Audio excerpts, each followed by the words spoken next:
Big boss హౌస్లో ఈ వారం అంతా ఫుల్ ఎంటర్టైన్మెంట్ జోష్గానే ఉంటుంది అనుకుంటా మేబీ. కానీ ఒకరి గురించి ఒకరు డిస్కషన్స్ అయితే గట్టిగానే అయినాయి. ఎనీవే ఇక్కడ పర్చేస్ టాస్క్ అయితే ప్రేరణ కంప్లీట్ చేసింది. తర్వాత అప్రిషియేట్ చేశాడు నిఖిల్. అక్కడ వరకు టాస్క్ ఫినిష్ అయిపోయింది. ఆ తర్వాత నబిల్ని కన్వెన్షన్ రూమ్కి పిలిచారు. పిలిచిన తర్వాత ఎక్కువ స్వీట్స్ మీద స్వీట్స్ పెట్టారు. తనకేం అర్థం కాలే. ఫుల్ క్యారెట్ హల్వా, అన్ని స్వీట్స్, బాదం బర్ఫీ, అన్ని స్వీట్స్ అయితే గట్టిగానే తిన్నాడు. తిన్న తర్వాత తనకు ఒక సర్ప్రైజ్. వాళ్ళ మమ్మీ అయితే వచ్చారు. వాళ్ళ మమ్మీ వచ్చిన తర్వాత కొన్ని షో గురించి తను విన్ అవ్వాలని చెప్పి అవైతే చెప్పింది. ఇంకా ఆ తర్వాత ఒక్కొక్క టాస్క్, ఇంకా టేస్టీ తేజని చూస్తే జాలేసిందని చెప్పాలి.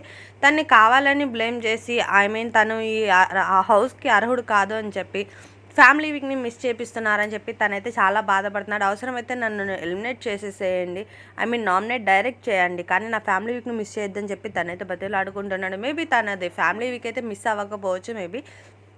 ఇంకా బిగ్ బాస్ టాస్క్లో స్టాప్ అలాగే ఫ్రీజ్, ఈ రెండు అయితే ఎవ్రీ సీజన్లో ఉండేదే కదా. అందులో ఫుల్ ఫన్నీగా గౌతమ్ కృష్ణ, యష్మి అలాగే పృథ్వీ, విష్ణుప్రియాది.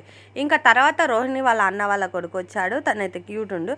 ఇంకా తర్వాత వాళ్ళ మదర్ కూడా వచ్చారు. ఇంకా షోలో మొత్తం ఈ వీక్ అంతా కూడా ఫ్యామిలీ వీక్తో ఎంటర్టైన్మెంట్గా అయితే బిగ్ బాస్ హౌస్లో జరుగుతుంది. ఎనీవే బిగ్ బాస్ అప్డేట్స్ అయితే చాలా ఈసారి అయితే ఇంట్రెస్ట్గా ఉన్నాయి. ఇంకా టేస్టీ తేజ, రోహిణి అయితే ఫుల్ ఫన్ అయితే చేశారు. యాక్చువల్లీ ఈ హౌస్లో అయితే వీళ్ళు వచ్చిన తర్వాత ఎంటర్టైన్మెంట్ ఉంది అనేది, బిగ్ బాస్ హౌస్కి ఒక పేరు వచ్చింది అనేది కూడా క్లారిటీ ఉంది. ఇంకా ప్రేరణ, గౌతమ్ మధ్య అయితే ఫుల్ వార్ నడుస్తుంది. ప్రేరణ ఎందుకో మెగా చీఫ్ అయ్యాక చాలా చేంజ్ అని అనిపిస్తుంది. ముందు ఒక మాట, తర్వాత ఒక మాట అయితే చేంజ్ చేస్తుంది ప్రేరణ. ఇది తనకి ఎఫెక్ట్ అవ్వబోతుందా మేబీ ఈ వీకెండ్లో అయితే చూడాలి.